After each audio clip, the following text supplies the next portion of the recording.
Triggers are anything that remind you of a previous event, pain, or trauma. They refer to something that affects your emotional state and can cause an intense emotion, physical reaction, fight or flight, overwhelm, or distress. They bring up old thought patterns, stories, and narratives that cause you to react as if you are in the past, even though that isn't what's happening in the present. Every time we get triggered, it's an opportunity for us to do our work around the things that happened in the past. So with that said, when you're triggered, they pull you out of the present moment and they propel you into projection. So when you feel triggered, you get pulled out of the present moment, you go into the past, and then you project it in your present moment. You're like, this is what's happening. And it's like, no, is that what's really happening? It's probably not what's really happening.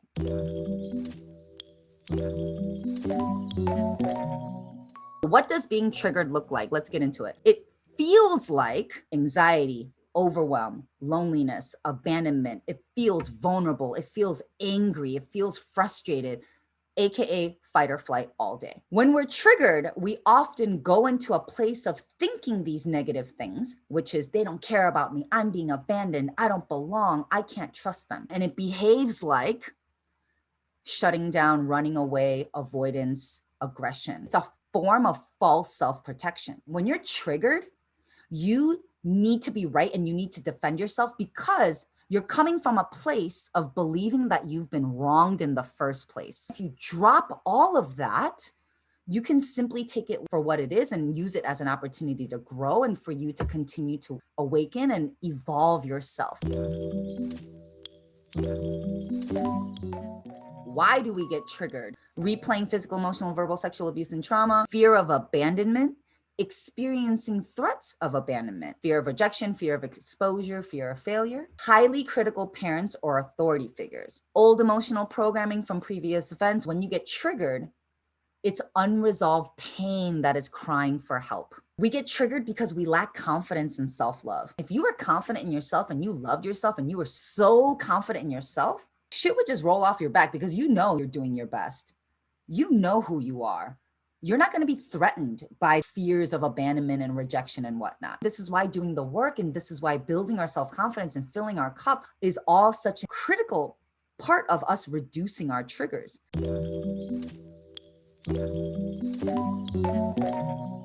We get triggered because we are projecting and because we're experiencing transference. Projection is a belief that the best form of defense is to fight back. It looks like this: blaming the other person when you should be looking in the mirror yourself. It's also a belief that there is a perceived threat. Finger pointing, accusing, and assuming. You're deflecting the responsibility off yourself. So I'm basically saying the same thing in 5 different ways. Think of it as a 2-person scenario. I'm the one who is wrong, but I blame the other person. Or I'm the one that's hurt, but I'm blaming the other person. Transference is a feeling that is unconsciously redirected to the present. It usually concerns feelings from a primary childhood relationship. This is when you transfer your feelings, memories of person 1 onto person 2. Transference is a 3-person scenario where it's like, Lillian called me out. She's being my dad right now, and I have to protect myself because she'll hurt me.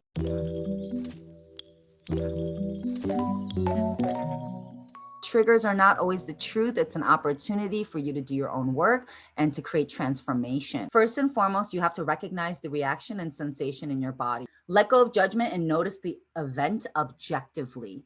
Identify the story you tell yourself. Then you have to go to the truth. What do you know is true? And if you don't know it's true, then you go find out. Find out what the truth is rather than making an assumption and projecting.